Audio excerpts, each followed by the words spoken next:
Bonjour et bienvenue sur la chaîne YouTube de Prévol Parapente. On attaque une nouvelle série, on va parler de l'ascendance. Afin de commencer au mieux, on va définir deux termes, collecteur et déclencheur. Alors le collecteur, c'est juste la zone qui va chauffer, c'est celle qui va emmagasiner un maximum d'énergie.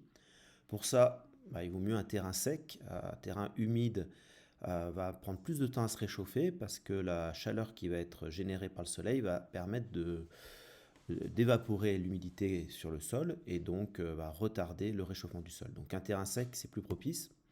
Plus il est sombre, plus le sol va absorber de l'énergie, ce qu'on appelle l'albédo.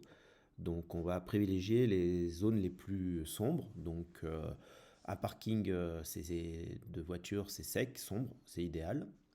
La neige, par contre, pas du tout. Ça va réfléchir l'énergie, donc ça va très peu chauffer le sol à son contact. Abriter du vent, ça va permettre en fait à cette zone qui est réchauffée de ne pas être balayée, de ne pas être perturbée par le vent. C'est-à-dire qu'elle ne va pas être décollée, cette bulle, elle va rester au contact du sol et donc va emmagasiner un maximum de chaleur. Donc plus elle est abritée du vent, plus elle va pouvoir se réchauffer. C'est d'ailleurs dans ces zones-là, sous le vent, qu'on va trouver les fameux dusts dont il faut se méfier. Ensuite, dernier élément, l'incidence. L'incidence, c'est avec quelle orientation le soleil va réchauffer le sol.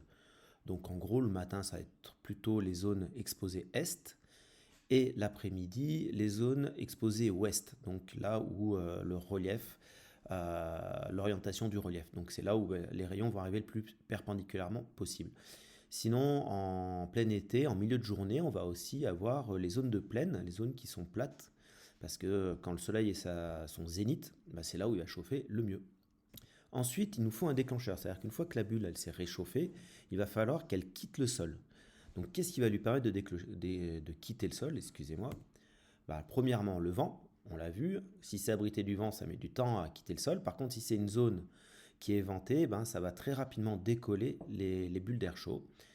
Donc le vent, c'est un facteur déclenchant. Il peut y avoir à un moment un petit peu de brise qui se met en place et là, toutes les bulles vont se décoller les unes après les autres.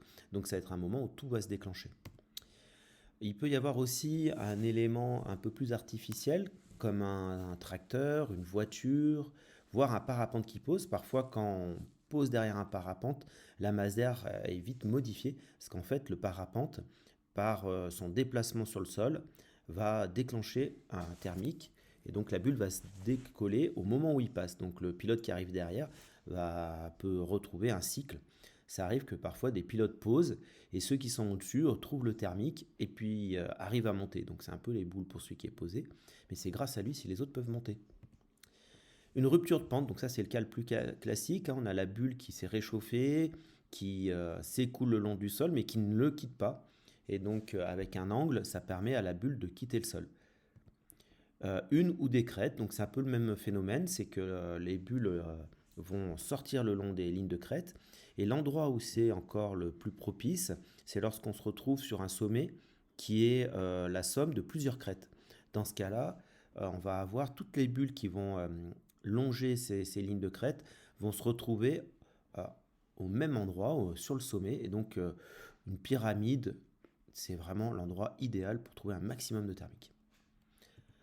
Donc là, en jaune, on aura les thermiques, on a le soleil qui chauffe, et donc les rayons arrivent perpendiculairement au sol, donc ça va être plutôt les zones en bas, là, dans cet exemple-là. Donc on a des bulles d'air chaud qui se créent un peu partout, et donc c'est les endroits où l'énergie est collectée, c'est les collecteurs.